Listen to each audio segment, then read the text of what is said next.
Welcome to Fortress on a Hill. I'm Henry. I'm Danny. I'm Kagan. We're three leftist veterans that aim to expose the reality of the U.S. military's multiple wars abroad and to illuminate the damage military service does to Americans. American presidents throughout U.S. history have used American military and diplomatic power to force regime change of democratically elected governments around the world. Most veterans come from families vested in prior service, and American generals choose their own, ensuring diversity of thought never interferes with American warmongering. How can we stand by and do nothing while our military kills and destroys lives the world over, while telling Americans that all this death and destruction protects them from terrorists when nothing could be more false? Fortress on a Hill aims to change that.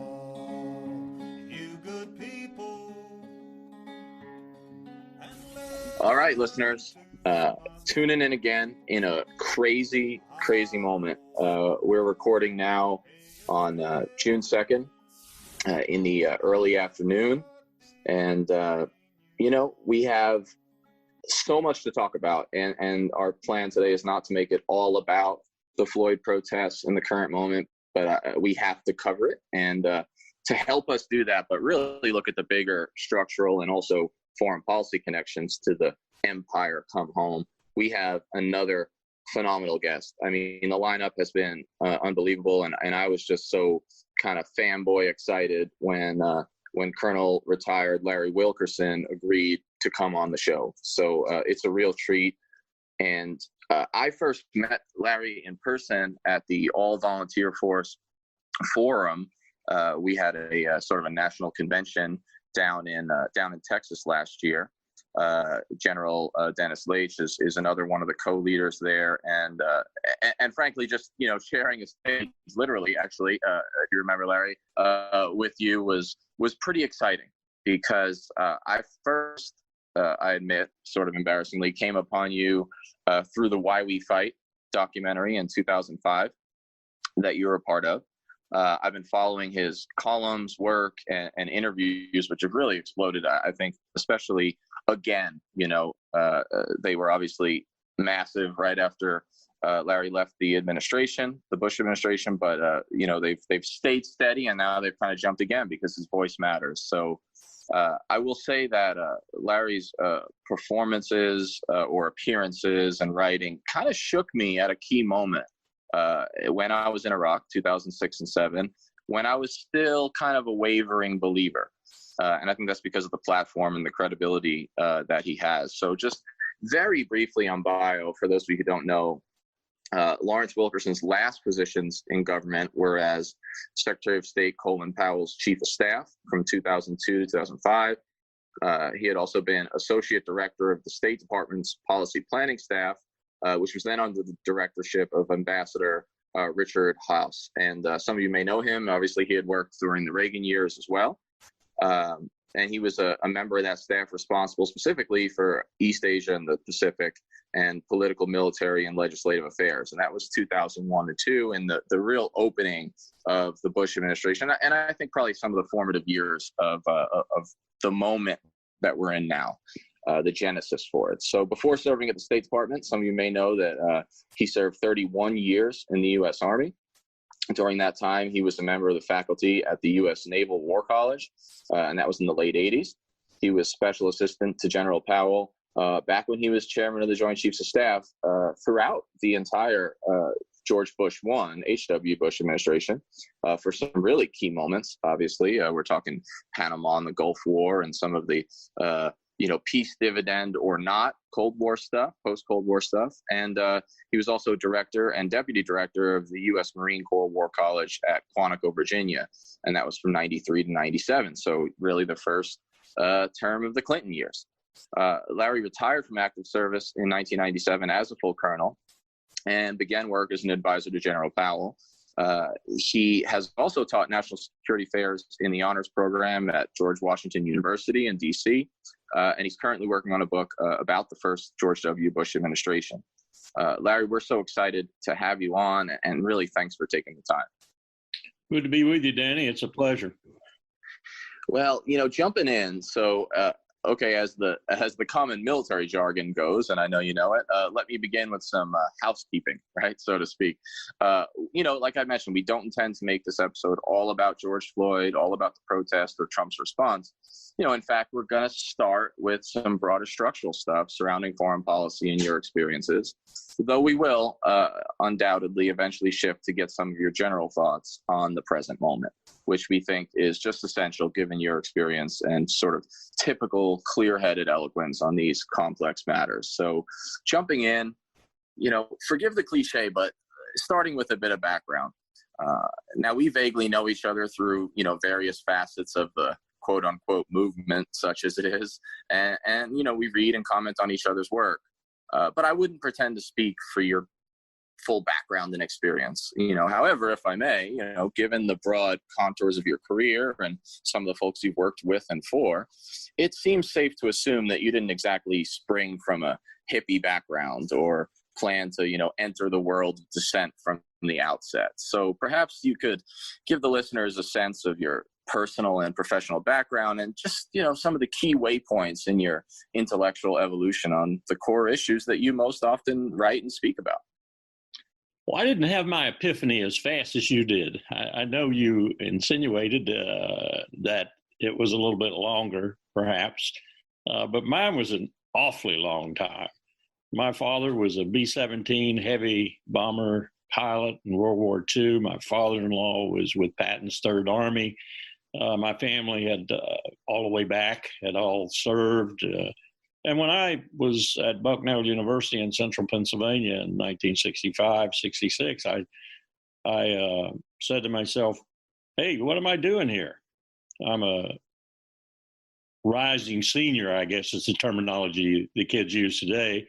I'm going to be a senior. I've completed my junior year, and one of my best friends is killed in Vietnam, a fraternity brother of mine that I've become fairly close to. He was a year ahead of me, graduated ROTC, got commissioned, and lasted about, as most lieutenants did if they bit the dust, about 2 or 3 months gone. And I said, I need to get out of here. I need to go.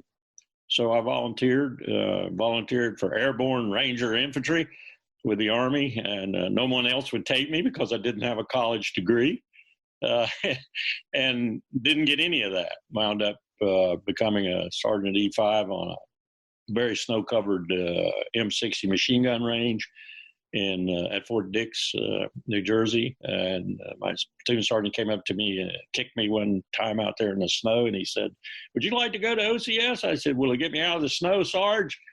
So long story short, became an officer, and the rest of the story. Vietnam was my seminal experience with regard to killing people for no goddamn reason. But I didn't realize it probably until I had been out of Vietnam for a while, and began to read and study and to understand the conflict I'd been involved in a little bit better. And probably, again, slow learner, I didn't understand it really well until I began to study it later as a lieutenant colonel and a colonel, first as a student at the Naval War College and later on my own. And I began to realize that a lot of the things I was told, a lot of the things indeed that I was still being told in the military and that others were being told who were still fighting in distant theaters, were simply preposterous. It had nothing to do with freedom and liberty and justice and the American way and all the things we were told. And it had everything to do with such seedy things as oil and commercial interest and economic welfare, if you will. It had to do with all the manner of things that really had no rhetorical tinge to them at all. They were all basic predatory capitalist purposes. And that got me to thinking about what presidents do when they decide to send men and women to die for state purposes. And something we forget all the time, to kill other people for state purposes. The United States, by my own calculation, and certainly by conservative estimates from the Department of Defense since 2001, has probably killed about 500,000 people, if not more, in the world, and put another 5 to 7 million, maybe even 10 million, into diaspora, into boats crossing the Mediterranean, or crossing the Red Sea from Yemen into Sudan, or whatever. So it's not a pretty picture, but it took me a while. I didn't come to that realization quite as swiftly as you did. You're better educated. Well, I appreciate you saying that. I fear that a lot of us have the sense later that we waited too long. A lot of times in interviews, I refer to my lapsed Catholic penance when I talk about the current work, because it really does feel always like you should have known earlier, and I understand that feeling. So I have a follow-up that I mentioned, but I just wanted to jump in with something brief that I didn't plan, and that's Vietnam, because I haven't heard you talk a whole lot about Vietnam in the past, although I know you do sometimes. And there's all this talk about, because you were in the mix in the Reagan years and in the Bush years, right? And then of course later, but there's all this talk about the Vietnam syndrome, and I'm reading, William Leo Grand's like massive tome on Central America right now for my sins, and talking about the proxy wars. The thing that comes up in every chapter is this Vietnam syndrome and how the military responded to it at all these different levels. And so, to what extent did your Vietnam experience inform your, even before you had your, total epiphany? To what extent did the Vietnam experience inform your time in government, both in the late part of your Army career and then sort of early civilian government career? Well, it certainly informed what I would call my tactical experience, which is to say, watching Americans shoot other people under other than what I call law of war parameters. That is to say, slaughtering the gooks, whatever term you might want to use to make the enemy subhuman, to make the enemy vile and evil and so forth. That appreciation came on me quite quickly, even as a first lieutenant and then a captain in Vietnam, because I had people around me who, like the famous Lieutenant Calley at My Lai, but not on that scale, were doing things that were, in essence, war crimes. And as a commissioned officer, it was my responsibility when I saw them or when I had opportunity to prevent them to do so. And so that epiphany, if you will, about Americans are not necessarily the people they claim to be, came on me quite early. The larger epiphany came on me over time, and this is curious for me. I'm dealing with it even now as I think about it. I'm 75 years old, but I still think about this. Part of the reason I did not come to a realization of such things as I'm describing earlier was because I had really terrific leadership in 3 or 4 different seminal positions in my career. One Navy admiral, another Army 2-star, and then, of course, Colin Powell, a few others in there, but those 3 stand out. And in a sense, their ethics, which were solid and quite high, their personal integrity, their character, shielded me from a lot of what I would have known otherwise had I just been the standard grunt down there still beavering away where the rubber meets the road. Instead, I was up in the ether, and I got to hear I spent 12 years in joint service duty, working with all the services and working with some of the highest ranking officers, first at Unified Commands and then, of course, in Washington. And I was shielded from some of the stuff that goes on at the bottom. That's not a rationalization or an excuse. It's just a statement of how much I was captured by the high character and personality of the people I was around. One of the things I'm having a problem with in the manuscript I have now, which is approaching 1,000 pages, is that I am taking apart the most seminal character and individual in that experience, Colin Powell. And it's a very wrenching thing for me to do, to admit that his naivete, his hubris, his arrogance, and his sense that he could do anything at any time and more or less accomplish the mission, more or less come out on top, hurt him badly. and marred his character badly. It's almost like a Shakespearean tragedy, if you will. And it hurts me as much as I suspect if I ever get this thing out, it's going to hurt our relationship, if not sever it completely. But it's an interesting thing for me to do, to study this man. Heraclitus said man's fate is his character, or his character is his fate. And I think that's true. And if it is true, then the fate of great men, to a certain extent at least, is the fate of nations.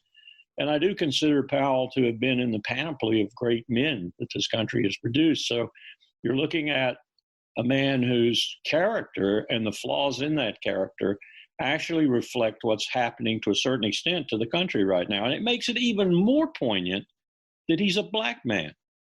And he's a black man who took the white man's coin, if you will.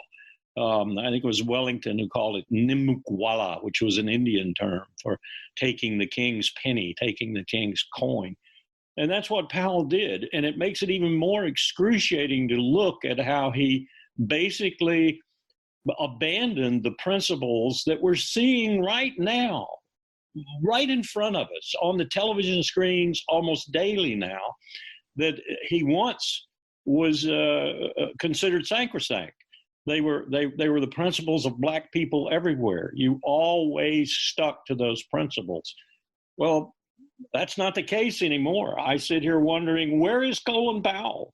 Why haven't we heard his voice on television? Why haven't we heard him come out and speak, not just on behalf of blacks who are being treated so horribly and have been treated so horribly for 2 centuries plus, but on behalf of his nation? Where is he? And I have to conclude that more or less what I've crafted in this manuscript as a picture of his character is more accurate perhaps than even I thought. And that's very, very disappointing, and it's very disquieting for me. But that helped me, if help is the right word, from seeing clearly some of the things that you obviously have seen much earlier than I did, because I had such good leadership. I had such quality people around me and above me, and that shielded me to a certain extent, because you sit there and you rationalize and you say, well, if this man, if this woman believes the way they believe, and if they're truthful with me, being truthful with me, then how can I doubt this? I must be seeing it wrong. I must not be analyzing everything correctly. I must not be high enough in my perch to see what they see. And now I realize that you could go as high as you ever wanted to go. You could be president, you could be commander-in-chief, and you'd still be corrupt as hell. You'd still be sick. You'd still be the disciple of the empire, and an empire that in its imperial actions today is reprehensible, in a word. You know, Larry, what you just said is so resonant with me, and I imagine for so many of us who have become skeptical. I didn't reach anywhere near the heights that you did, but I know the feeling. Shout out to Brigadier General Van Wagenen, right now, who's still serving over in England with NATO. And, there were years where I was able to also sort of, justify staying when I was totally against every war we were in, because I would have run through walls for that man, and I still would. And yet I realized, sort of, as I think you did, the limits of, working within the system. And it's interesting what you say about Powell, because I'm going to press just a little bit more, if you may, for some more detail of your conclusions to the extent you're comfortable. But, you said, where is Colin Powell right now? And as proof of the power of his voice, I know it was mainstream, and I know that Obama let a lot of us down, but I remember how influential his voice could be when he spoke up about, the grave of the Muslim American soldier. I think it was during the 2008 election, and how we have to be careful about, or I can't remember when it was, we have to be careful about, denigrating Muslim Americans. And it was powerful, and people listened on both sides of the mainstream aisle. So if you'll allow me, I want to follow up with, what's first an observation, and I think you've laid it out pretty clearly. But of course, please correct me if I'm misreading you. Having followed your appearances in writing for, coming up on 15 years now, which is so crazy. I've always found you poignant and consistent and persuasive. So it's not that you've, jumped off the rails. But ever so slightly, just as a listener and a reader, I've detected a shift, not too similar to my own, or an evolution towards more systemic critiques, like you just mentioned with empire, right? That word, and what our detractors would probably call more radical critiques, right, quote unquote. And in a gradual way, as you mentioned, I sensed even, before you mentioned it, for a couple of years now, an increasingly critical assessment of your old boss. And so, and I'm of two minds about Powell myself. So, if you could, tell me if I'm in the ballpark, which it sounds like I am, and just kind of, maybe explain some of the evolution on your view of Powell's role over the last 10 or even more years since you've kind of left work with him. Believe it or not, one of the most how shall I say it? One of the most effective means of waking me up to a certain flaw in his character was his wife. And I'll go back and relate an anecdote that might illustrate it as powerfully as anything I could say. One of the things that I was told when I first started working for him in 1989 was to beware of his naivete. And I asked the young lady who told me that, she'd been around him and worked for him for some time. I said, Mary Bell, what do you mean by naivete? And she said, well, he can be awfully trusting. He can stick with things, be loyal to things far longer than he should. So just beware of that.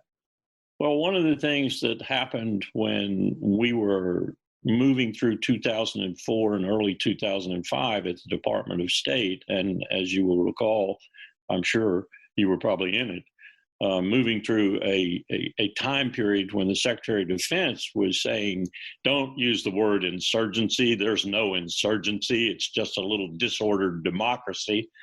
And all of us who had had any experience whatsoever, particularly those of us who'd had experience in Vietnam, knew damn well we were looking at an insurgency. During those very, very tight, tense times, he and I began to drift apart considerably. So much so that by the time he's giving me an award at the end of our tour there, early 2005, we're hardly speaking. And it was all I could do to stand there and let the camera take a picture of him giving me an award. We had come to that because of such things as this little anecdote I'm going to relate to you. I had bet him a year out from the 2004 election, November 2004. I had bet him that if George W. Bush was reelected, that Condi Rice would be the Secretary of State. And he had come back at me, reminding me vividly of what Mary Bell had said to me about his naivete. And he had said, oh, absolutely not the case. I don't know where you're getting your information, but that's absolutely not the case. She's sick and tired of this administration, too. By the way, this is an administration that the Deputy Secretary of State, Richard Armitage, referred to repeatedly in my presence as the Nazis, the Gestapo. He called David Addington, Cheney's lawyer over at the Vice President's office, a member of the Schutzstaffel, the SS, the premier Nazi. This is how the Deputy Secretary of State was referring to the Vice President's office. But he just said, oh, no, Condi's sick of this. She's as sick of it as we are. She's leaving. She's going back to academia. She's going back to Stanford. No way. I said, want to bet, boss? $50? Put your money where your mouth is. Oh, he said, no, you're wrong. You're wrong. I said, bet. He bet. We shook. About a month before the election, this was maybe 7 or 8 months before, about a month before the election, I reminded him of it. And he again poo-pooed it completely, said absolutely impossible.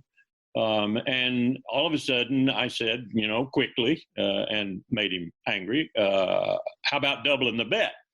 He just dismissed me and told me to get out of the office. Of course, Condi becomes Secretary of State. Well, the woman who told me through my wife that she knew that all along and had been trying to convince him of that was his wife, Alma. Now, Alma went through a different experience as a Black person. She went through the experience of her father, for example, being the principal of not one, but 2 schools in Birmingham, Alabama. And she remarked to me with great pride that you could eat off the floor of either of his high schools. That if you brought any kind of weapon, a shiv, a sharp instrument, whatever, let alone a gun, into one of his high schools, you would quickly be snatched up by him, your weapon confiscated, and you'd be read the riot act and never do anything bad again for at least a decade. That you could come in through any door in either of his high schools and feel safe, that there was no security issue really associated with either one of his high schools. She talked about the Black church and what a great place it was for Blacks to go for relief and for comfort and so forth. She talked about her time at Fisk University, the historically Black college, probably the premier Black college, HBCU. Can't even get the acronyms right anymore, in America. And she talked about Meharry Medical School right across the street from Fisk. And she talked about how her first date with a prospective doctor from the medical school went. She had on a formal dress with white gloves almost up to her elbows, and the person who was looking after her, she's a freshman at Fisk, tells her, you got to be back by 10 o'clock and everything. And she said there was no way I would have violated that curfew and so forth. And long story short, what she's telling me is that Blacks in America had a better life before they were turned loose, as it were.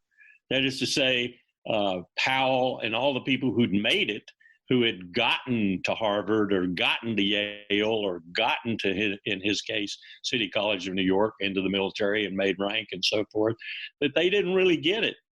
That it wasn't all that bad back there when Blacks had something to turn to and they had something to gain comfort from and so forth and so on. And what she was telling me was she had a different understanding about this experience. And I increasingly saw the difference in her understanding and in his understanding. And the only way I can excuse some of the behavior I'm seeing today and put it down in my book without just cringing at putting it there is that he wasn't the same sort of Black person that these other people were, who understood the Black experience far better than he did, because they had lived that experience, at least partly, if not entirely. And his wife personified that for me. No question in my mind that she has a different appreciation of the Black experience in America than he does. So maybe that's part of the explanation for why he comes out as chairman of the Joint Chiefs of Staff, even in the sense that he's in uniform still in 1992 when we had the Rodney King incident out in Los Angeles and the bad times there, but ultimately winds up doing what his president asked him to do as chairman, because that's his character, because he's loyal and he was a duty-bound military individual. And fortunately, it didn't get out of hand too badly. And the time now where I'm saying, where is he? Why isn't he making some comments? These are his people. These are Black Americans who've been treated like shit for centuries, and he's not saying anything. It just doesn't make any sense to me. And every day that goes by without him saying something, I don't care if he's 82 or 83 years old. I know that's old, but I saw him on the Memorial Day concert, and he didn't say anything. And I told my wife, I turned away from his visage on the TV screen, and I said, This is disgusting. This is terrible. He's talking about all this hokey ass stuff that always goes along with Memorial Day. The best thing he could say for Memorial Day is, if you want to honor the troops, everybody out there listening to me, stop letting your president kill them. That's the best thing he could say. But I knew damn well he wasn't going to say that, because that's not who he is now. That's not where he is now. And I'm not sure, and this makes me so disappointed, I can't hardly talk about it. I'm quite sure where he ever was. It was just an act. And that's very disquieting. Well, I don't want to, isolate it to this issue, but I'm a Southern boy from South Carolina. I stood on my dad's shoulders and watched Strom Thurmond campaign for his first job in the government. And when I joined Powell, he taught me so much about the Black experience in America. And he taught me so much about particularly Blacks in defense of America. That is to say, the Blacks who fought in every war America had ever fought in. The only one they didn't really go to in a big number was the Mexican War, which even Ulysses Grant said was a despicable war. It wasn't something that we should have been doing. In any event, I learned a lot at his knee about the Black experience. Now I ask myself, did I learn that because he wanted to teach a white man from South Carolina about that experience? Did he want to make sure that I interviewed 750 total Black veterans for the work I was doing for him, for the speeches I was writing and so forth? Did he want that to happen, or was all this just a part of a charade? Was all this just part of teaching the white boy about the Black experience in America because that would make him write better speeches? Well, what he did was he taught me about the Black experience to the point where I now am questioning why he isn't standing up for his own people. Yeah, it's fascinating and just a little obscene. And you mentioned not drilling down to make it just about Powell, although I do think he's instructive, especially in this moment. But, I'm going to go against all my verbose instincts and turn things over to Henry for a second, because I know he wants to talk about sort of the senior military officers in a general sense. Please. Hi, Larry. I'm Henry. I'm a Army veteran. I did 2 tours in Iraq, military police. Building on what Danny asked and what you were mentioning about the atmosphere post 9/11 there at the Pentagon and the State Department, I was wondering if you could broaden up a little bit for us and talk about how did the general officers that you dealt with during that time see the president's movements towards war? Was there any visible dissension or at least concern behind the scenes? Was anybody accused of disloyalty if they weren't immediately on board with going to Iraq? And how did they see the choice by General Shinseki to, when he gave his testimony about mobilizing 200,000 troops for the invasion? Most rationalized the experience, and they rationalized it in different ways, but the most prominent way was they said, Norm Schwarzkopf signed a ceasefire agreement with Saddam's generals in the desert at the end of the first Gulf War. We have owned the upper 1/3 and lower 1/3 of Iraq for the past year since that ceasefire. Indeed, we have engaged Saddam's air defense and other assets from time to time. We have sent ordnance down at them. They have sent ordnance up at us. The war never ended. It just went into a state of ceasefire limbo, but it never ended. So all we're doing in 2003 is resuming that war and putting a coda to it. That was the rationale that I heard the most. There were specific instances where people like Tommy Franks on the phone to my boss, who was very reluctant to do this because though he had been chairman of the Joint Chiefs, he'd been cautioned fairly stridently by the vice president that he was no longer chairman of the Joint Chiefs. He was the Secretary of State. Therefore, he should keep his nose out of military business. But it's hard to do when you know other people are screwing up so badly you'd like to slap them silly. So he's on the phone with General Franks, and General Franks is telling him things like, don't tell me I need 200 or 300,000 troops, Colin. God damn it. I mean, I'm lucky I didn't have to use the 54,000 Rumsfeld wanted me to do it with initially. So I'm really happy that I got 160, 164, 165,000 troops. And you've got people like Jay Garner, who are really, as was I, in January of 2004. It was January 2003. But yeah, January 2003, right before the war started in March. We're over at the National Defense University, and we're sort of, with all the people who are supposed to have been doing the intricate planning for what, we call phase 4, that is post-hostilities in Iraq.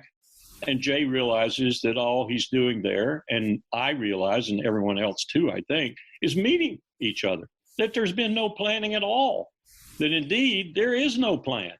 Jay is just sort of a pickup team going over to Iraq to sort things out in the aftermath and come home by August. So let's put it this way. The generals were not reluctant to take the commander-in-chief's orders and go over and end the war that Norm had started, and they knew it was going to be fast and furious and quick, and they'd be gone. some totem pole would be installed, like Ahmad Chalabi, and he would be sympathetic, at least for a week or two, to the United States, and even more importantly, to Israel. And therefore, we would have done our job, and everything would be over. And there were some people in the Pentagon, and there were some generals amongst them, who thought Syria was next, and maybe they'd even move on to Iran. But the basic feeling, I think, amongst the General Officer Corps and those with whom I ran into, who I talked more frequently at the colonel and lieutenant colonel level, was that, hey, we're just continuing something we started in 1991, or Saddam started, and we're finally putting an end to it. That was sort of the rationale that people used at that time. It's incredible to hear about. I spent 5 months with my MP company stationed at the Pentagon in the beginning of 2003, and so I not really involved with any specific offices or anything. We were just checking people's IDs, but you immediately felt the attitude shift among these people who got to go to office jobs and weren't on the list for deployment soon, which of course lots of MPs were, along with myself. But it's incredible to hear about, Larry.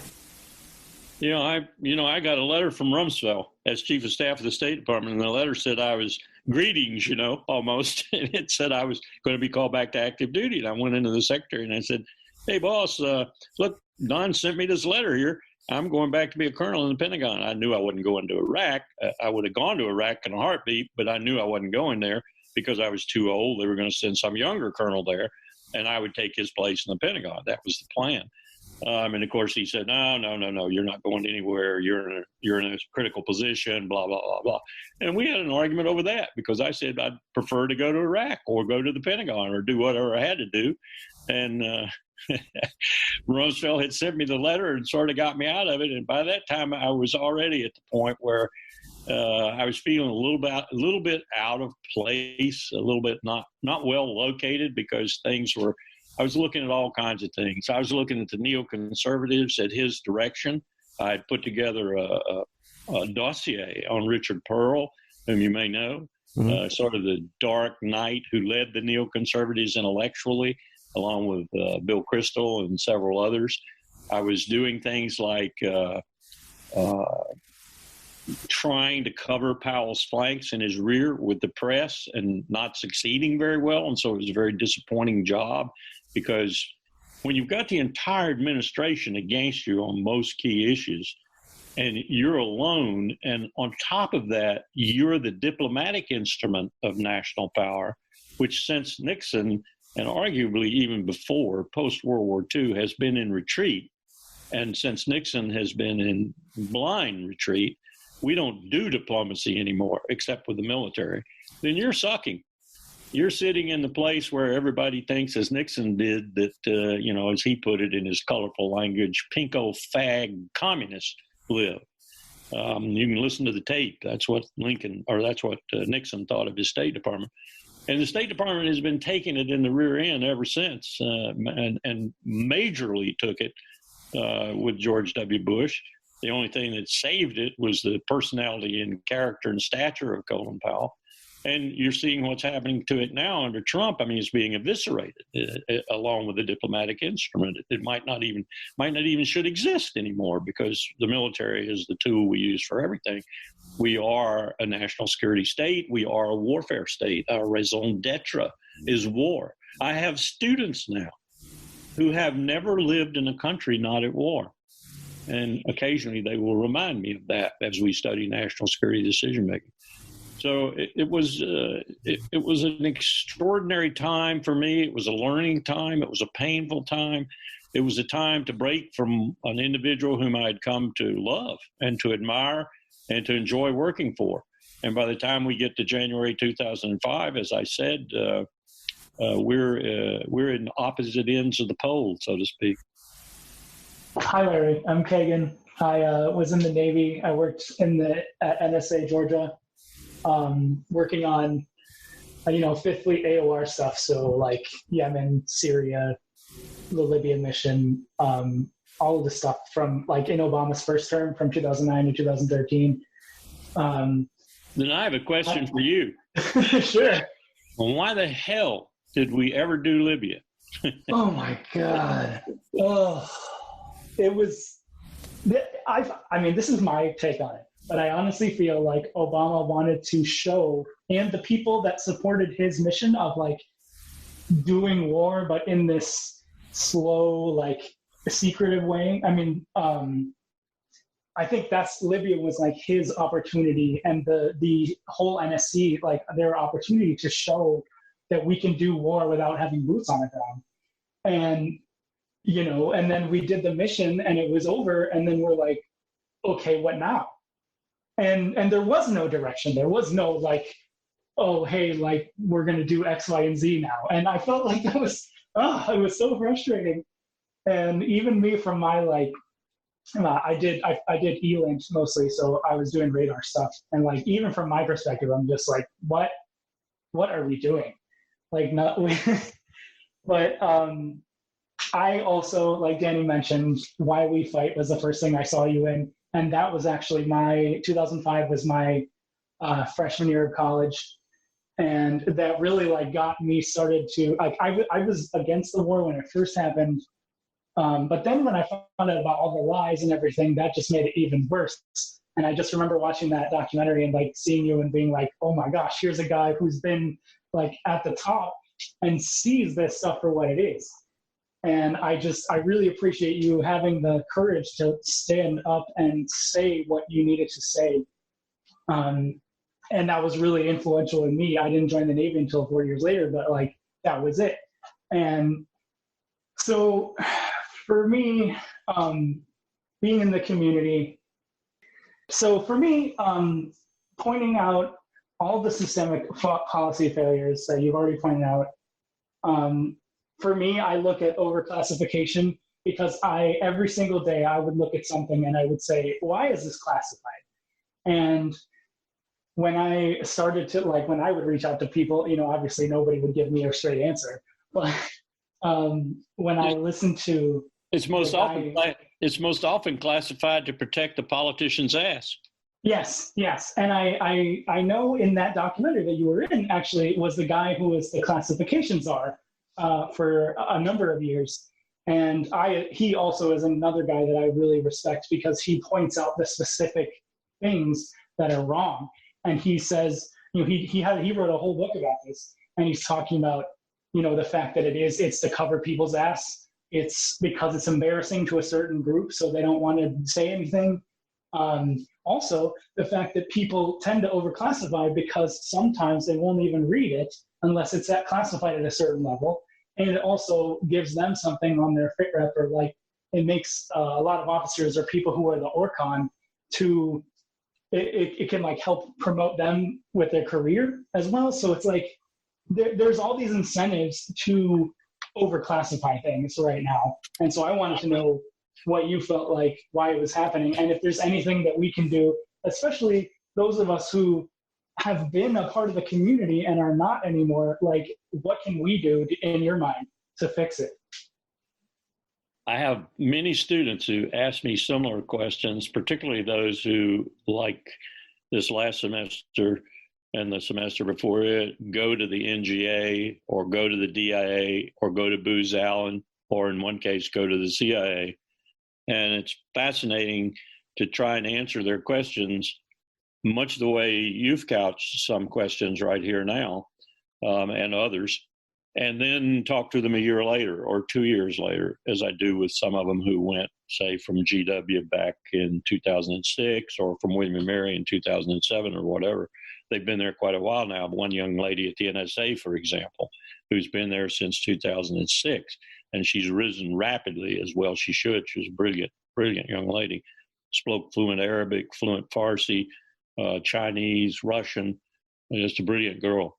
And you watch them go through the process that I just tried to roughly describe with regard to Powell, the process that puts them with good leaders in most cases. She had one bad leader that almost got her to quit and leave, but we managed to get her around and get her around that leader in a sense and get to another one that was much better for her. And you watch them do the same thing I was just describing I did. You watch them become a part of the mechanism, a part of the bureaucracy, a part of the intelligence complex, et cetera, et cetera. And you wonder if they're going to make it to the point where they are questioning things like you and I are right now, including classification levels and so forth. But even more importantly, questioning things like Benny and Drake and others revealed and got raked over the coals for Trailblazer versus Thin Thread and the multi-billion-dollar contractor program that was a total boondoggle, and the program, roughly $3 million program, developed in-house in the NSA and actually worked. But then you have to say, work to do what? And then you understand that one of the problems that others that blew the whistle had with that program even, and Snowden, of course, blew the whistle big time on this, was that they were going to use that program to surveil Americans and to gather data on Americans and not just metadata.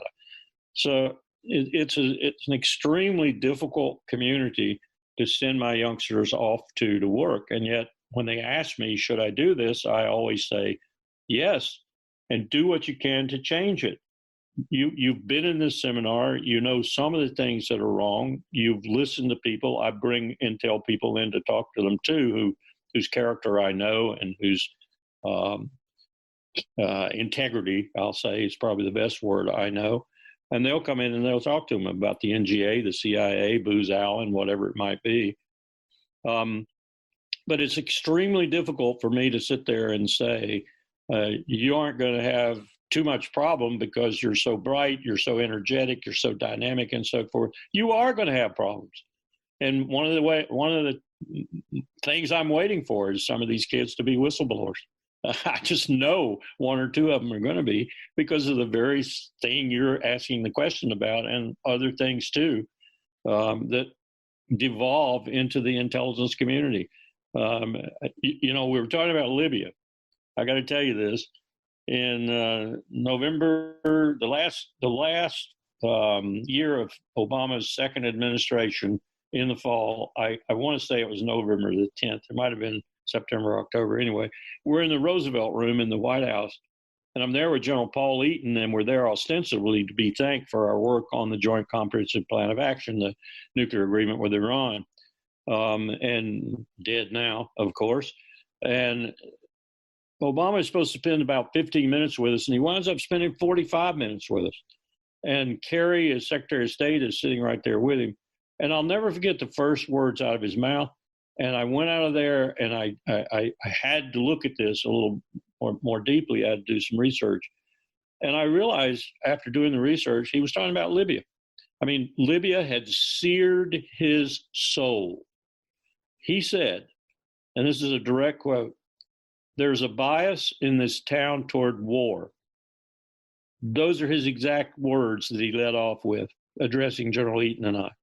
And then he went into a disquisition on how essentially he didn't know what to do about it. I mean, we saw he dispatched Samantha Power to the United Nations, got rid of her. I'm sure that was partly because she'd been a real influence on his decision to go do Libya, as it were. I think he put Susan Rice a little bit more at arm's length. I'm damn sure he put John Kerry a little more at arm's length. I think he was lecturing John Kerry that day in that room with us, because Kerry at that time was, you might recall, was advocating for U.S. troops on the ground in Syria. So Obama was telling his Secretary of State with no uncertainty whatsoever in his voice, ain't going to do that, dude, so quit advocating for it. I mean, he was using that moment to do all of that. But the pain that he was expressing with regard to what he couldn't control, which was the warfare state, was very illustrative, very illuminating. I never thought I'd hear a sitting president of the United States actually admit that. And part of this whole warp and woof, of course, is what you asked your question about specifically. It's the overclassification of intelligence. It's the warping of intelligence underneath that classification where nobody can see it and know that you're warping it to fit your policy needs. It's all this and more that's distorting good decision-making and thus distorting the way we go about our business in the world. And I think, as I've said increasingly now, we're looking at an empire in decline, and not only in decline, but at any moment might go precipitously into that dark night.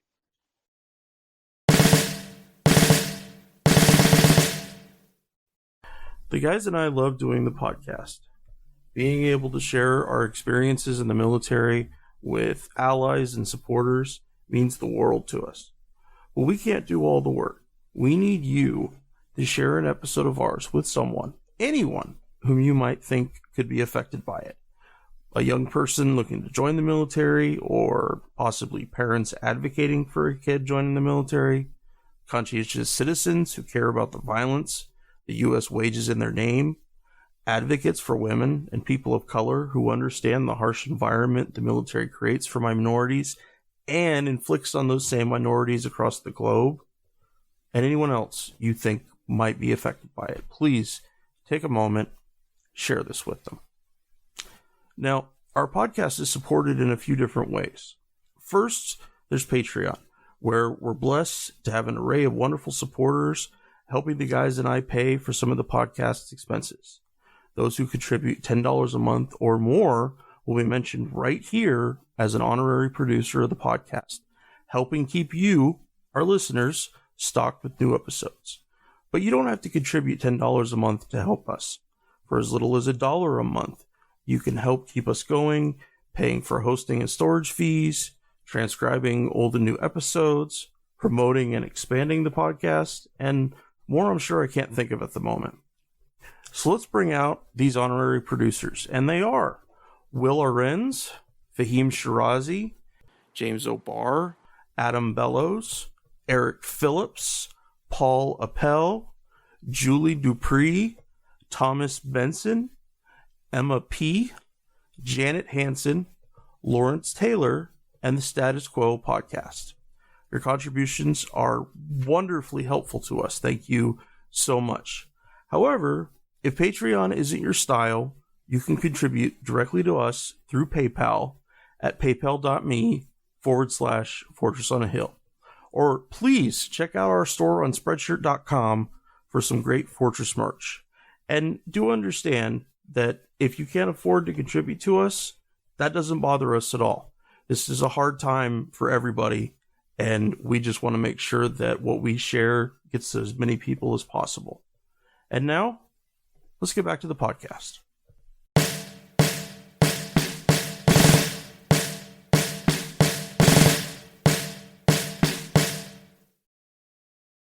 Yeah, I am really freaked out about what's going to happen here in the next couple of months, especially if Trump continues to press the trying to deploy troops and stuff. And we don't know what's going to happen in the next 2 months because stuff is so fluid. And there are two huge crises.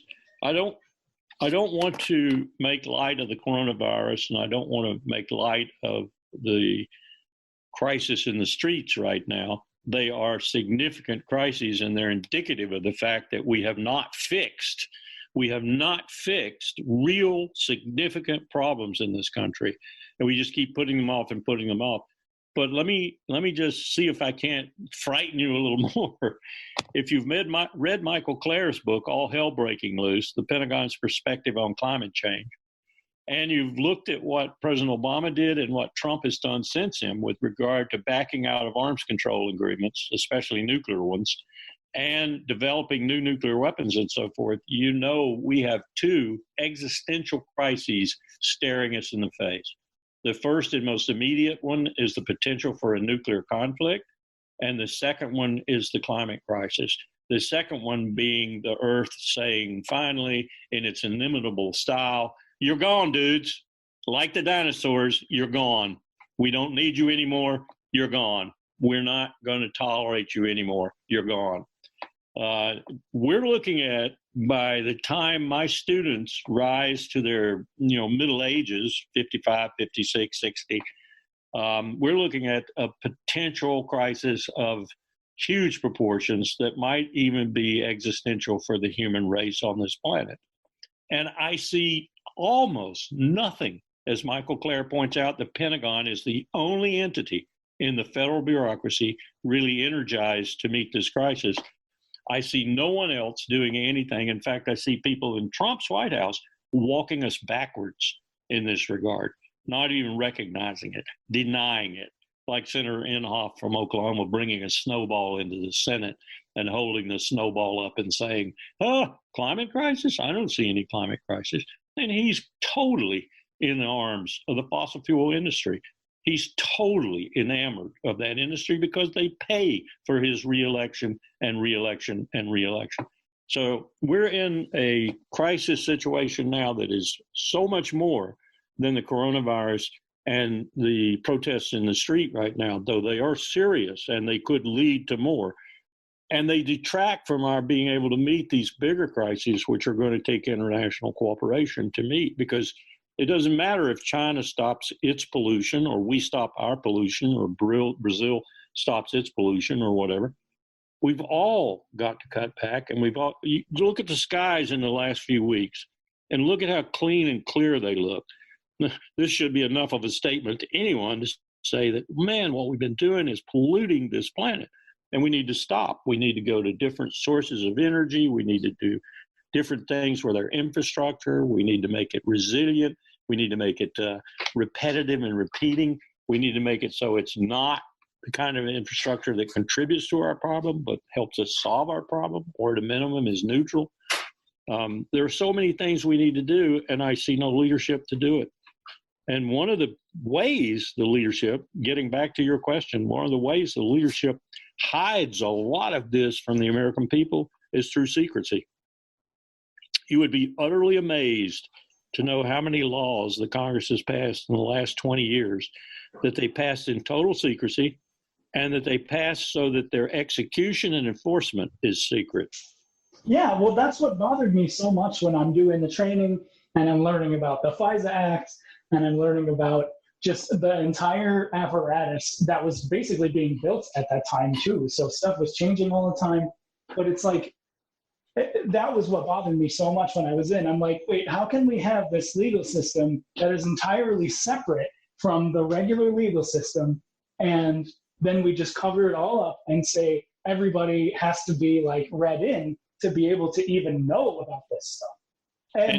And you know about that at least a little bit. There are so many you don't know anything about. Exactly. And that was one of my main reasons for like being against a lot of this, beyond just the fact that nobody was ever asking the question of, is this effective and are we doing anything with all these operations? You know, it was just the fact that like, we're going to just cover everything up. And then when I sit there and I try to talk to my friends, you know, who are in the community, and, you know, this was during Manning, this was during Snowden, and I'm so grateful I had friends that I could sit there and talk to this stuff in like a real critical way. I probably would have gone crazy if I didn't have that. So, but it's great. Like I was grateful that I was able to talk about those things and be like, what would we do if we were in their position? And we felt like the only thing we could do was just blow the whistle.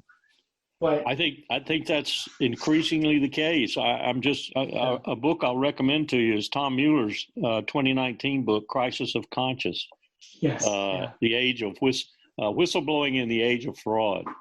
And you read that book, and I guarantee you, as you complete each chapter, you will throw it against the wall. It's so exasperating. It's everything from what Bechtel is doing in complicity with Department of Justice and Department of Energy and Department of Homeland Security at Hanford Nuclear Complex out on the Columbia River, that could be a Chernobyl at any moment, could be 100 times worse than Chernobyl at any moment. And Bechtel and DOE, they have a revolving door at DOE and Justice and Homeland Security, just like we do at the Pentagon, for scientists who go out to the national labs, who go out to Hanford, who go other places in the nuclear complex. We have not gotten rid of our nuclear waste. We've just filled up the last place to put nuclear waste, and yet we're generating more and we're going to make more. It's insanity what we're doing. And that's only one chapter of his book. Well, I wanted to talk about the PR of the DoD and just what your thoughts are about why, you know, like we've talked on the pod before about just the fact that we're not the Pentagon isn't reporting civilian deaths unless they are confirmed by another source, and they're only confirming them if they are asked, which I think is really messed up. This is happening a lot in Africa right now, particularly. But I just wanted to talk to you about like what the PR is like when it comes to military operations, and why it seems like nobody cares right now. They care, but what they care for and about is protecting DOD. Right. Well, and how does anybody like puncture that? It's difficult. You have to do something like the Cost of War project at Brown. You really have to get somebody in there who, in the case of the Cost of War project, they have several women in there who are just beavers at research, and you have to just do FOIA after FOIA, for a Freedom of Information Act requests. You have to go to the investigative teams on the mainstream media and sometimes non-mainstream media. You just have to go all over the place to try and put together the pieces and construct a better picture of whatever it is that you're trying to find the truth about. One of the places that I've seen some really brave people doing things is Syria, trying to find out about OPCW, for example, trying to find out if they really were manipulated by the United States to make it look like Bashar al-Assad used chemical weapons. I'm quite confident that they were now. I'm quite confident that their whistleblowers are right when they come out and say, no, there was no definitive proof that he used any kind of chemical weapon. He may have used some low-grade chlorine or whatever. And then you look at what the weapons are, and like you look at how they are. I probably shouldn't say a lot about this because I did this, but it's just like there's all these red flags that when you look at the information, you can see, oh, wait a minute, like this story that they're telling us about this is not lining up with the facts. But you're a professional, and you know that. You smell a rat instantly. Most Americans are not only not professionals, they're fat, dumb, and stupid. And so, I mean, pulling something, I think the GRU and the NKVD and Putin and his FSB, I think they must chortle every night because we're such an easy target. You don't need very sophisticated bots to get us to do something. I mean, we are some of the dumbest people on the face of the earth. I'm convinced of that. And that's just a statement of fact. It's not a statement of invective or hatred or, it's a statement of fact. 1/3 of us are so fat we can't get in the military, and another third of us are so stupid we can't pass the ASVAB. Well, Larry, I have to tell you that I was speaking to my handler, Vladimir, earlier this morning, and he doesn't agree. He's actually involved in all of this, and he's actually behind all these protests as well. Yeah. I shouldn't even joke about that, right? Because this is recorded, and I'm sure it'll be used at my trial. But it's really interesting what you had to say about the way that they must laugh, right? The GRU, et cetera, because as I just kind of briefly transition to some questions about what is happening now and what it really reflects, it's really become interesting how in every phase of whatever monolithic enemy war lie, frankly, that we're sort of facing, whether it was the Cold War, which had real aspects and then overblown aspects, or the war on terror, and now this kind of war in the streets. It does seem that there's always some sort of broad brush pejorative that can be thrown at dissenters, and it's been fascinating to watch, Tulsi Gabbard become a Russian asset on a much lower level, me consistently being called the same, as well as so many others. And I can't imagine some of the ad hominem that you faced. But this does strike me as a very dangerous thing to brush all, dissidents of any sort as un-American or somehow foreign agents. No. It is. It's extremely dangerous. It reminds me of McCarthy and his anti-communism. House Un-American Activities Committee and all that good stuff that got even a guy as hard-headed as Harry Truman to make people take loyalty oaths before they could serve in the United States government. But it's the politics of democracy to a certain extent. If you want to get elected and the majority of your people have no real civil feeling, only want to make food and drink water and, have a job and that sort of thing, and don't have any civic responsibility or sense of civic responsibility, then, you're a politician, you want to get elected, you kind of got to let Joe say what he says, and you got to do something that makes it look like you're taking actions to remedy the situation that Joe has pointed out, even though if you grabbed Joe's hand and you pulled it out of his inner coat pocket where he just put the list of 200 communists who live and work at the State Department every day, you'd find a blank piece of paper. Now, why do we fall for that crap? Why do we go for that kind of stuff? We do. And it's not like it's the first time it's ever happened with Donald Trump. It's happened throughout our history. Absolutely. And, kind of a last point on it, as I was on mute, I got a message. One of the organizations I belong to is About Face Veterans Against the War.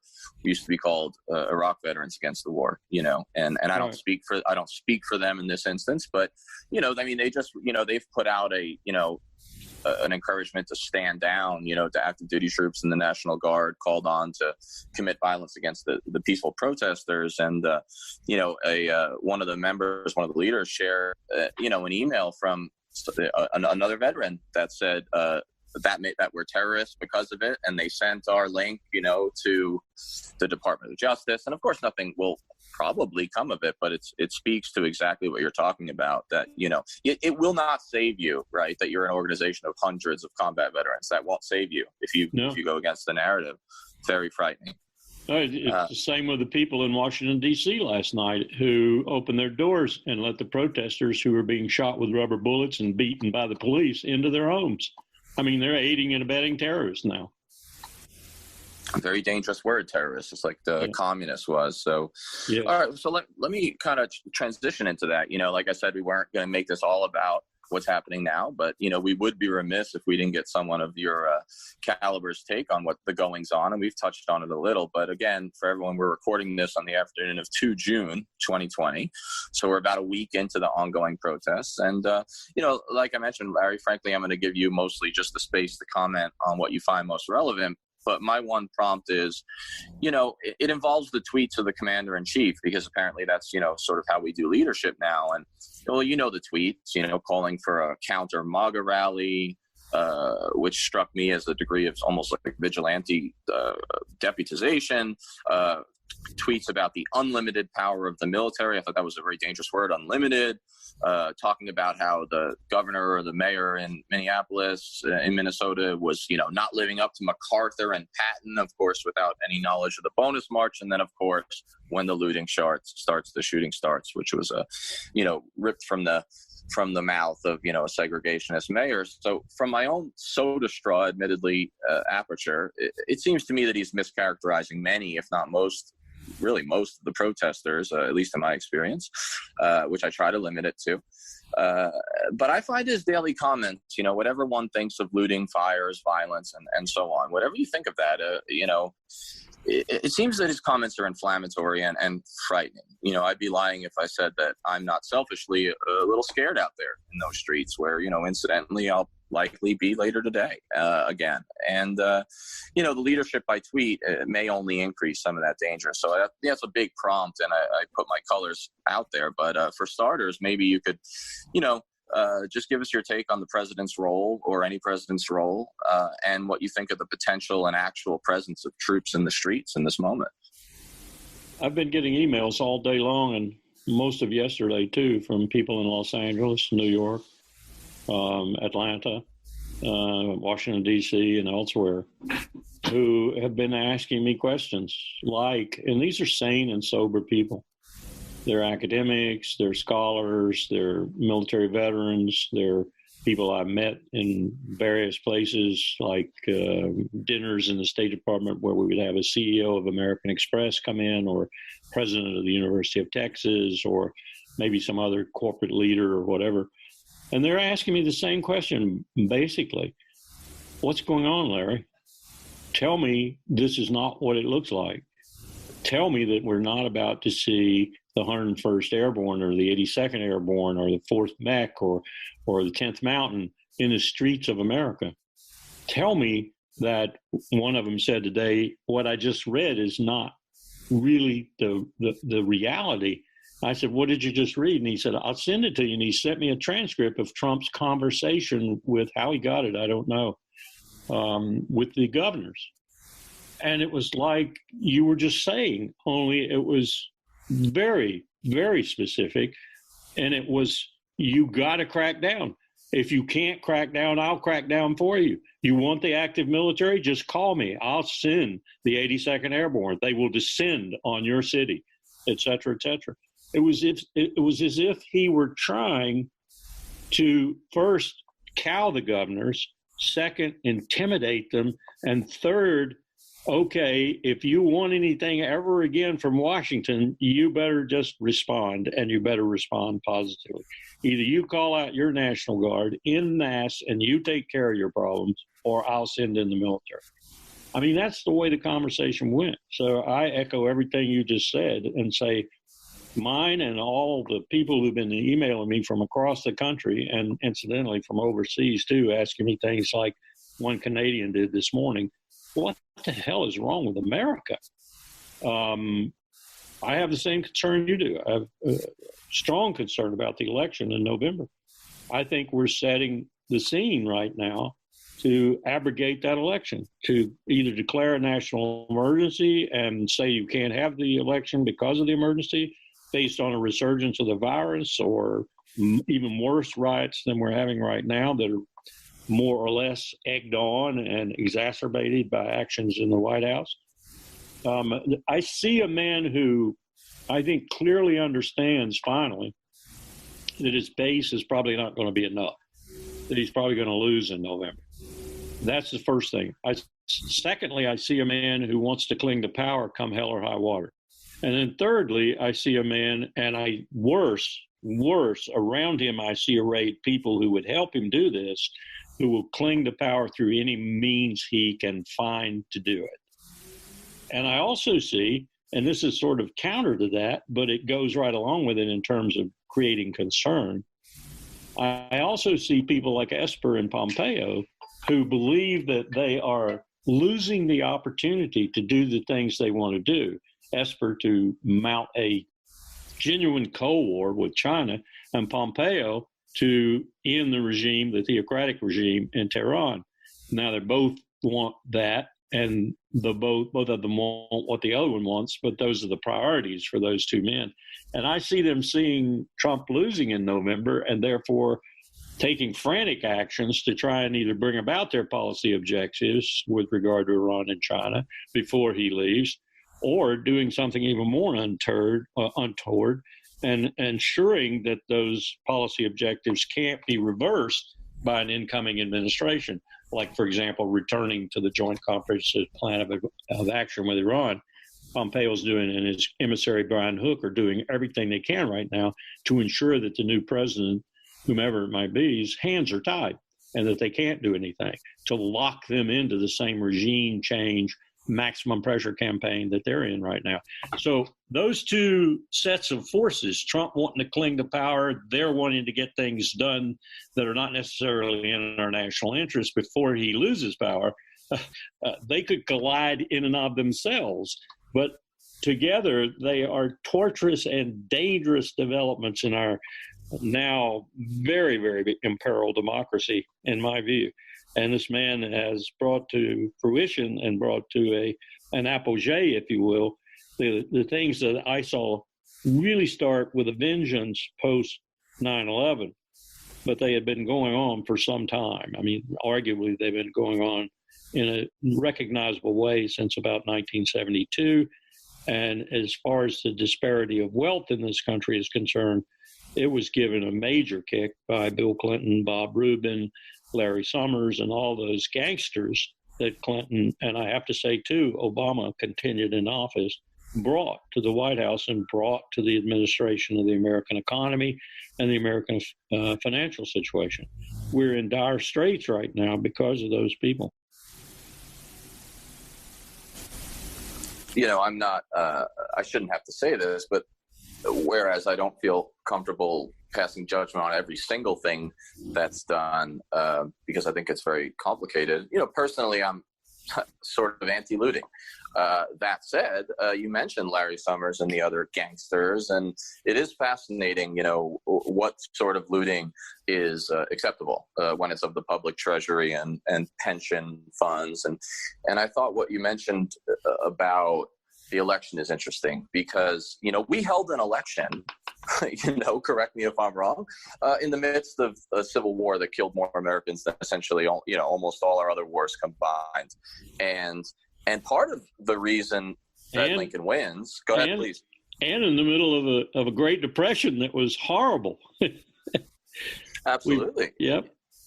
And so it would be interesting if this was the moment, right, that Trump decided, this is too much. When you really look, when you take a breath and look at it empirically, and at scale so far, I mean, this pales in comparison to, even a single riot in Newark in 1967, right, in terms of deaths so far. Which was a similar span of about 4 days. And so it's really disturbing. I will say that, one of the reasons Lincoln gets elected, a lot of scholars, say is, the vote of the soldiers in the field, in the Army of the Potomac and the other armies. And, I can't speak for all the soldiers, but I'm seeing anecdotally a lot of rumblings of dissent, even in the active force, because, of course, my students are all out there and, a lot of peers. But, Henry found and reviewed something that you'd written on police militarization. And so whereas so far you and I and my question spoke to, active duty troops in the streets, to some extent, federalized National Guard, I'm going to turn it over to Henry for, I think, a key discussion on the empire coming home in a very real way to local community policing. Okay. So we're all watching and observing the fallout from the senseless murder of George Floyd, although his death is only the most recent in years of systemic police violence towards Black Americans. Police violence kills around 1,100 people a year, with a hugely disproportionate number of them being African Americans.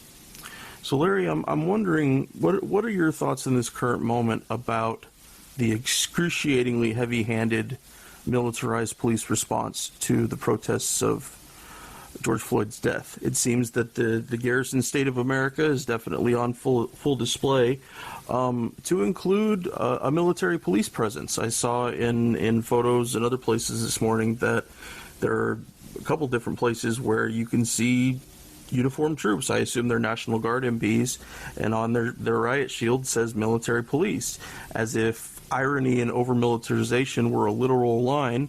Military police soldiers are standing on it right now. And for advocates of peace and anti-militarism, where do you think the focus should be when it comes to demilitarizing our police forces and creating that concrete separation between war fighters and crime fighters, as the Constitution Project that you worked on characterized it?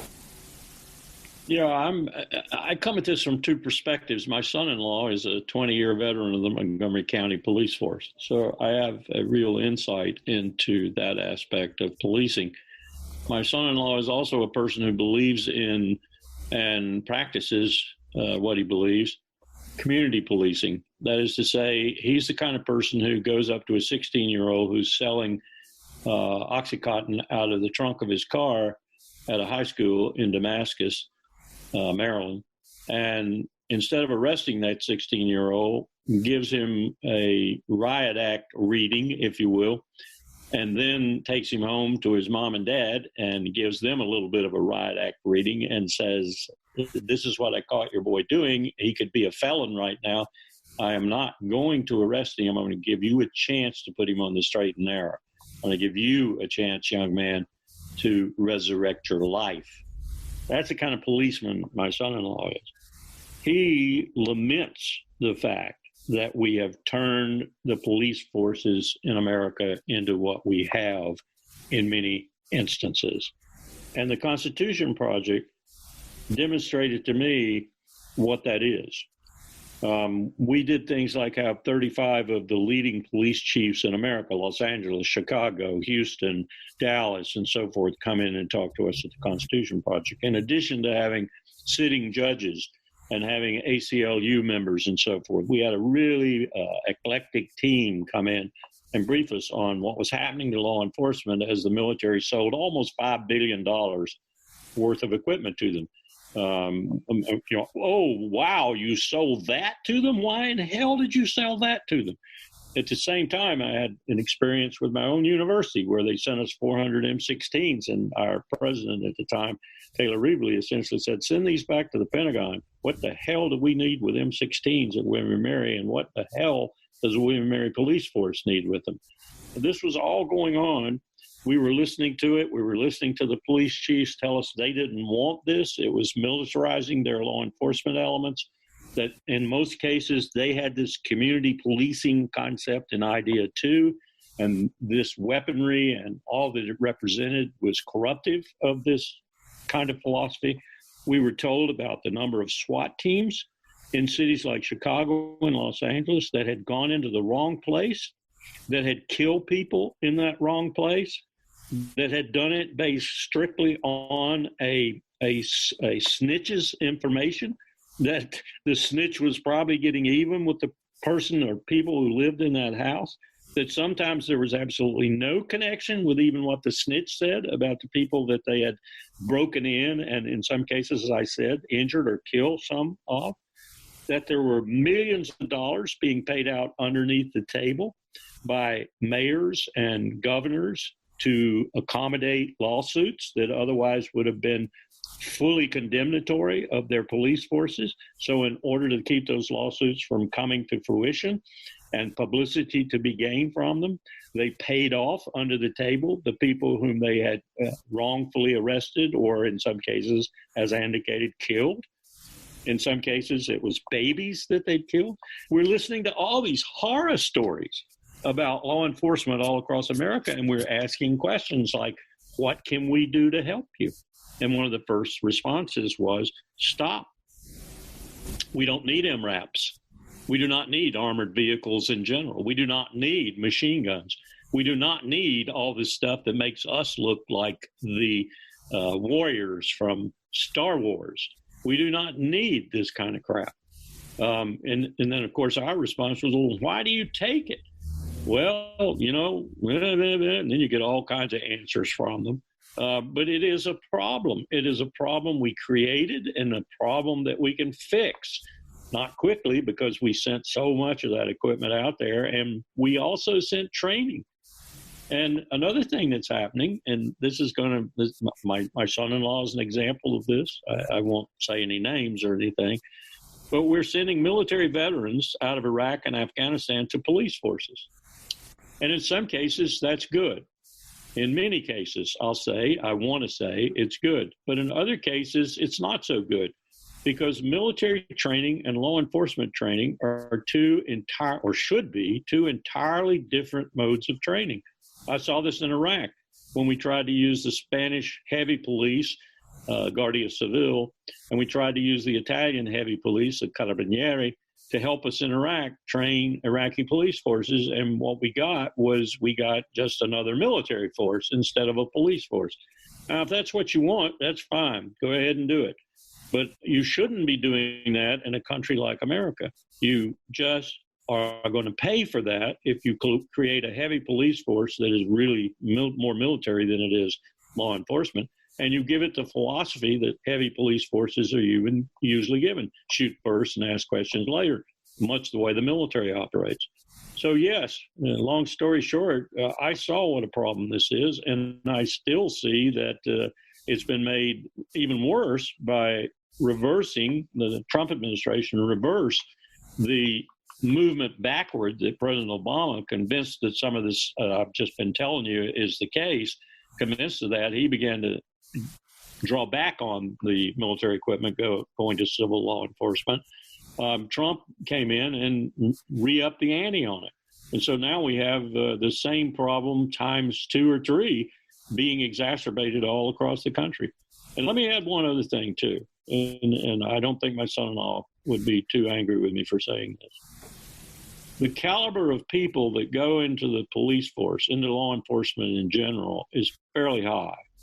But there are some people who go into law enforcement because they are the kind of people who are looking for an opportunity like that officer demonstrated recently with Floyd. They're looking for the opportunity to use their power, in some cases to use their power to hurt other people. If you don't weed those people out, it's just like this, if you don't weed those people out, whether they're in a squad or a platoon or a military law enforcement complement or a civilian law enforcement complement, then you're guilty too.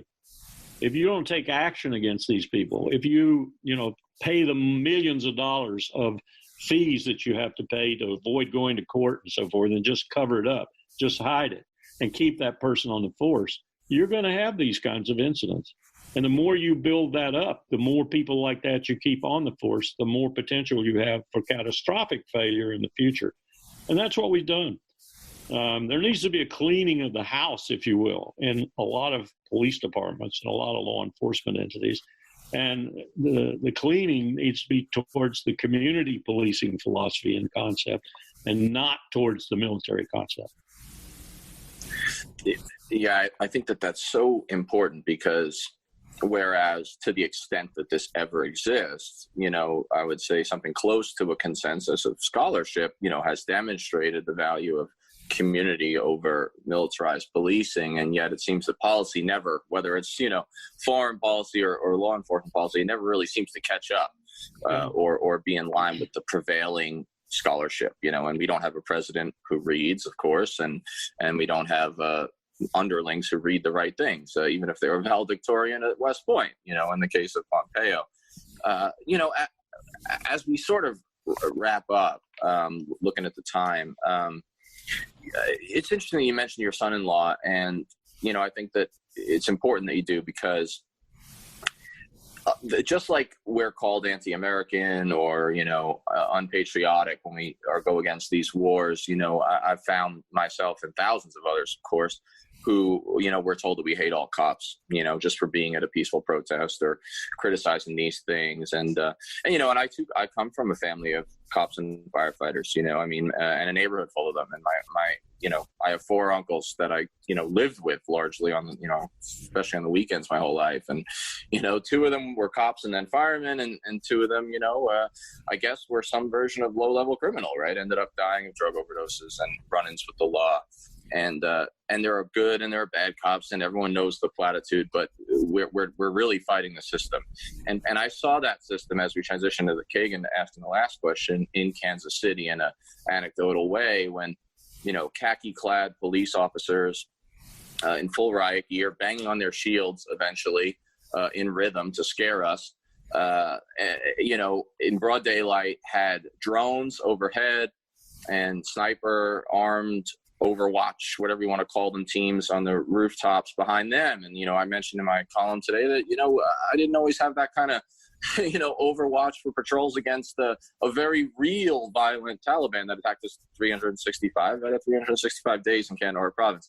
So to me, that speaks, though, not just to the militarization of the police, but in our final transition to some of the aspects in terms of technology, mercenaries, machines, and militias, proxy militias, that have characterized sort of a new, what Russell Weigley called in his famous book, American Way of War. And it does seem that there's something afoot, and it's been there for a while, and I can't help but wonder what the pandemic's going to do with it. So I'm going to let Kagan close out with the last question kind of on that issue. Thank you for bringing up the cop thing. Before I started working with veterans, I actually thought about being a police officer. So I went to one of those orientation movie or videos presentation, and there was a lot of other veterans there, and I thought it was really interesting. But there was definitely some kids who were like, "Oh, can I use my own gun?" And like, I can't wait to do X, Y, and Z. And it was really disappointing. I'm like, oh, these are the people who actually become police officers. But I wanted to talk about. I know that you commented on Danny's article on the social distancing way of war, and we're talking a lot about. You and I talked earlier about the fact that we've been moving from this heavy mobilization, Cold War type thinking into our new way of war, which is drones and special forces. And so we were just kind of wondering, what your thoughts are on the movement in that direction, and then also what we can do as, people who are out of the community and citizens, what we can do to help keep the Pentagon accountable when our wars are just going to go unseen by most Americans. That's an excellent question. My son is a lieutenant colonel in the Air Force, and he's a Reaper guy. And I've watched my son's personality, which is quite vivacious, and he's a guy who just has got a joke for everything. I've watched him deteriorate, if that's the right word. It probably isn't. I've watched him change, evolve, as he goes through iteration after iteration of use of the Reaper. And he's a squadron head now, so he gets to see it full scale. And I've watched also how when they switched the squadron's mission for a time from signature strikes or similar activities, when they switched it to close air support in Afghanistan, as I recall, you can't talk about it much, of course. It was a whole different person I was looking at. The morale was completely different because he was actually using the lingering time of the Reaper and the kinetic capabilities of the Reaper to support Marines and Special Forces on the ground in Afghanistan. And so it was a different thing. It was more or less the kind of war that we're more accustomed to, the kind of war that we see. All war is dishonorable in my view, but the kind of war that we see is honorable. The guy's got a gun, I've got a gun, one of us is going to die. Not this kind of stuff. I'm going to kill you from 10,000 miles away. This is a case of lingering over a foxhole or over a village or whatever in Afghanistan, and when a Special Forces team or Marine squad got in trouble, they helped them with close air support. And of course, the troops on the ground loved it because the drone could linger. It was much more accurate. It didn't roar in and roar off like an F-16 or whatever. And so I noticed a change in my son's morale when the mission shifted to that. Your question, though, is, I think, one of the questions of the future. I don't see that here's another thing my son said. If it weren't for the bomber mafia and the fighter mafia in the Air Force, everything would be RPVs. Everything would be remotely piloted vehicles. It doesn't make any sense to risk the pilot's life when the RPV can do the job as well, or in many cases better than the human. We've taken an F-18 equivalent fully loaded with ordnance off a carrier, flown it to a target, struck the target, got 99% hit, and brought the plane back and landed it on the carrier again with no pilot in the loop. So my son's probably right. If it weren't for the mafias in the service, we would be doing that all together now. But then your question is even more profound. What are we doing? Are we consigning killing people for the state to artificial intelligence? Because that's ultimately what we'll do. What are the ethics of this? What are the ramifications of this for the warrior?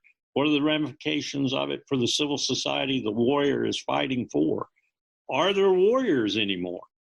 Is it all artificial intelligence? Is it all done over computers? Is it all cyber warfare?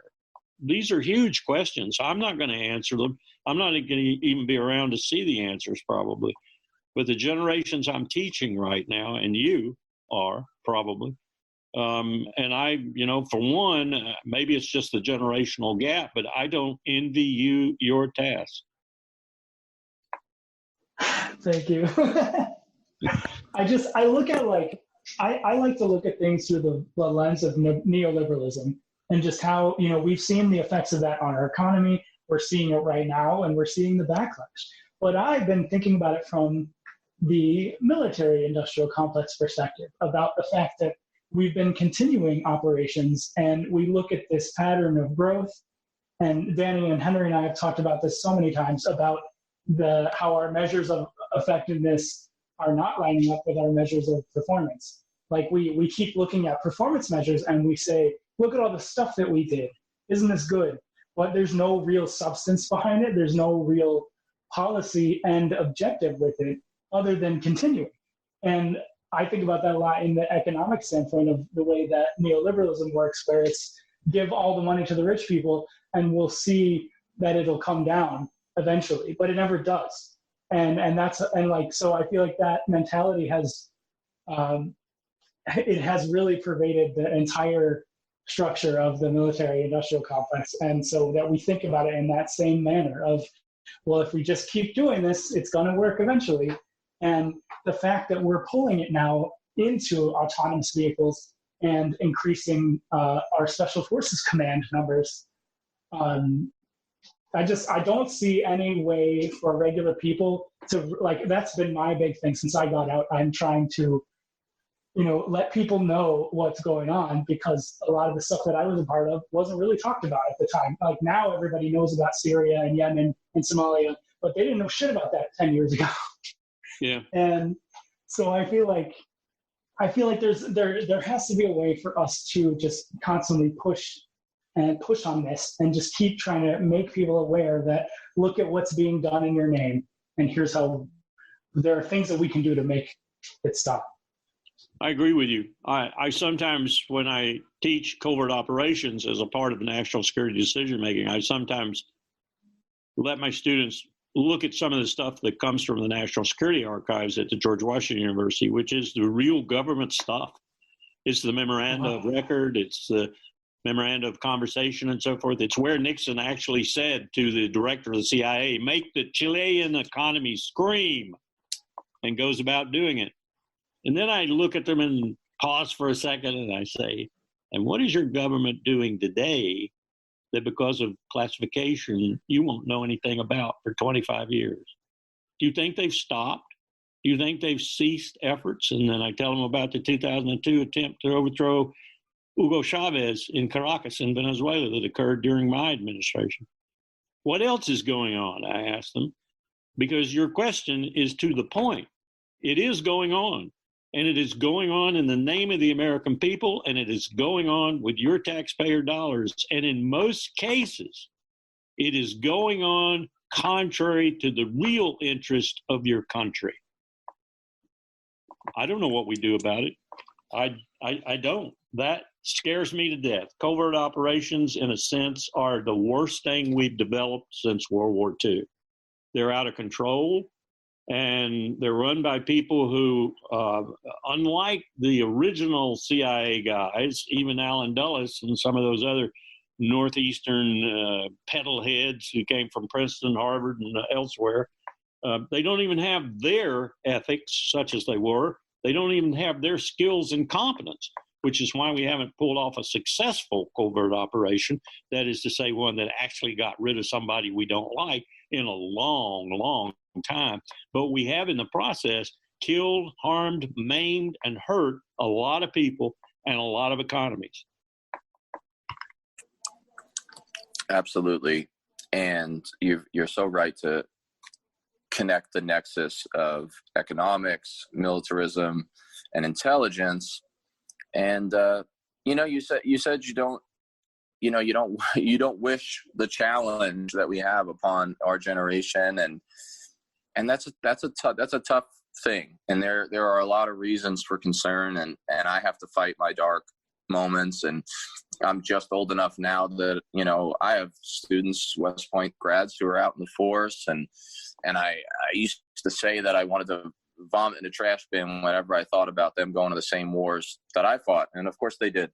And so one take, and there have been phases in my life where I say, oh, everything's over. Nothing good is going to come in this world, and there's a real reason for that. I mean, I'm not for naive optimism, but I will say that we do just keep passing this torch of challenge and what I call patriotic dissent. I'm sure I didn't coin it.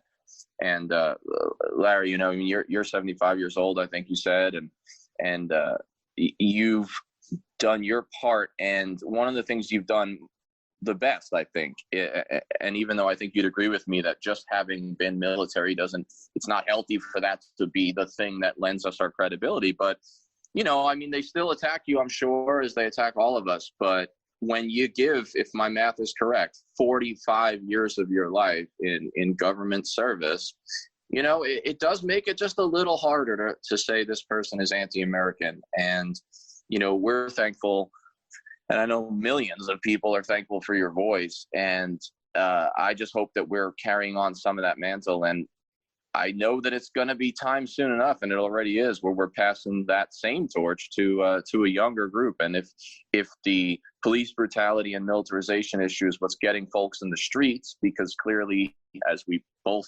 agree, without a draft, we have been having a lot of trouble with that over anti-war stuff, then so be it. And let's try to connect those issues. And I just want to thank you one more time for coming on and being that connective tissue always between domestic and international and social and political, because it's rare, it's profound, and I'm glad that some mainstream media is again reaching out to you, because your voice is so great. So thank you for coming on, and if you have anything cooking or any place you'd like to kind of direct listeners, just please do let us know before you go. Well, thank you. I was on the campus at William & Mary right before the coronavirus drove us away, and saw a bumper sticker, and I love the bumper sticker. It said simply, "Dissent is the highest form of patriotism." I think that's the theme of Tom Mueller's book, Crisis of Conscience, too, and the theme that motivates and energizes a lot of the whistleblowers that he talks about, from everything, as I indicated, in the nuclear community to the warfare community to the military-industrial complex, whistleblowers, for example, at Lockheed Martin on the F-35 program and so forth. These are real patriots. I'm not tooting my own horn. These are real patriots. And I look at you and your gang and others like you as the same kind. I hosted Edward Snowden's video teleconference at the College of William & Mary, and I did it for essentially one reason, because I thought to turn it off and to not listen to this young man and hear what he had to say was un-American. Totally agree. And it's awesome that you were willing to open up to that voice and so many others, because free thinking is really a dying art. And Larry, I just want to thank you one more time for being on. And I agree that in moments of crisis, especially, dissent is the highest form of patriotism. And you're not going to toot your own horn, but I will. You've done more than your part, and more of a part than probably a lot of folks. And so we're just really honored that you came on, and hope we can do it again soon. Thank you, and keep up the good work, and stay healthy. Thank you so much. Thanks, Larry. All of you. Thanks, Larry. You too, and we'll talk soon. Take care. We're on Twitter at Fortress on a Hill, and also at Facebook.com at Fortress on a Hill. You can find our main blog page and our full collection of episodes at www.fortressonahill.com. iTunes, Stitcher, Google Podcasts, Patreon, Spotify. You name it, almost anywhere you listen, we're already waiting for you. And hey, we're always in the market for more Patreon supporters. Please consider becoming a patron at patreon.com. And if you're not into giving us a monthly payment, think about giving us a couple bucks on PayPal. The link is in the show notes. Skepticism is one's best armor. Never forget it. We'll see you next time. And listen to my song. I hope you'll pay attention. I will not